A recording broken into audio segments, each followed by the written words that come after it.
Hi, my name is Carlene, and I'm a second-year OTA student.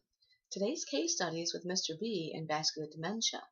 Now, I did some research on this, and through the National Health Services Organization online, and they had information there on conditions, vascular dementia, treatment. And you can find some information on that about working with memory skills. Also on the Alzheimer's organization.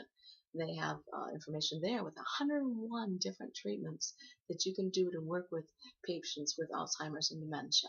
So check those out when you get a chance, okay? Now, if you recall, vascular dementia can be caused by even one simple stroke that causes a blockage of blood supply to the brain.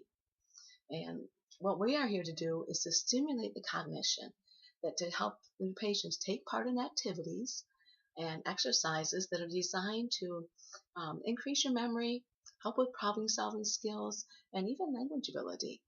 So in therapy, we're going to work with a variety of topics as well as taking part in word and memory games. Now, I'm not talking about the memory games you played as a little kid, the little animals or Mickey Mouse. They have this neat little trays and cute little pictures. Because for our subject, for Mr. B, at his age, I don't think he'd enjoy that too much. Because remember, what the most important thing is to do is activities that are meaningful in occupation to our patient. And if you recall, Mr. B, shortly before stroke, he was working in cabinetry, taking classes, and he also was helping build a church. And that's when he started getting a little forgetful. Okay, so what I chose to do instead is to use tools, carpentry tools, different things, screwdrivers, levels, drills, nails, screws, all kinds of different items that we can use. And this, I think, will be very helpful and very encouraging to him because it's something he can relate to. And you can make your own cards. You can take a picture and print it offline. Like I have a little handsaw here. Take a glue stick, put some glue on it, take a simple little recipe card, put that on the card, rub it down in place, and you've got your own memory card.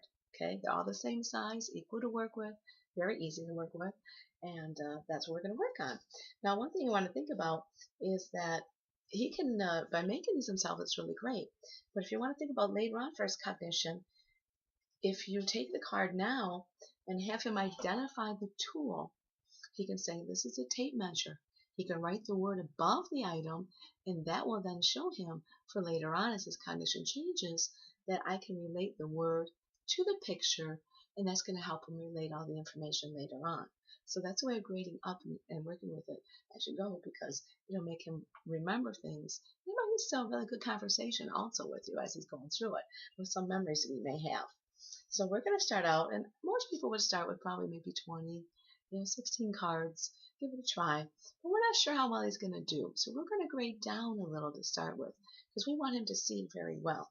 And one thing to remember, if you want to grade up, you can use pictures that are very similar where you have box wrenches along with a crescent wrench, needle nose pliers, and regular pliers. This will make it a little more difficult because they're harder to work with. So you don't want to use these when you grade down because they're too similar and they'll get very confused. Okay, so pick things that are different. So what we're going to do is we're going to play this memory game. And I chose a tape measure, and I have a hammer and a screwdriver, a little bit different, both skinny, but still a little bit different. And then we have a toolbox. So just 4 cards makes a total of 8, and it should be a really easy match. Turn the cards upside down in random order.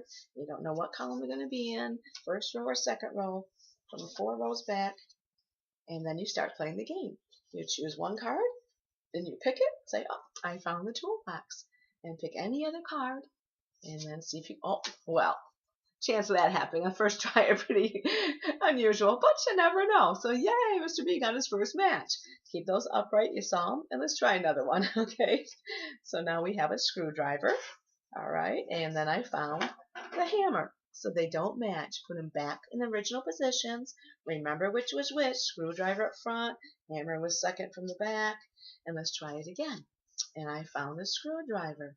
So now we're going to see, can I find where the first one was? Yes, got that match. So you continue on that way until all your matches are found, and then you praise him for doing a wonderful job and succeeding in finding his matches. Okay, and again, you can add more and more to make it more challenging and grade it up. because you want to keep it challenging. You want to keep this meaningful to him. And you don't want him to be bored with it and too easy. So keep working with it.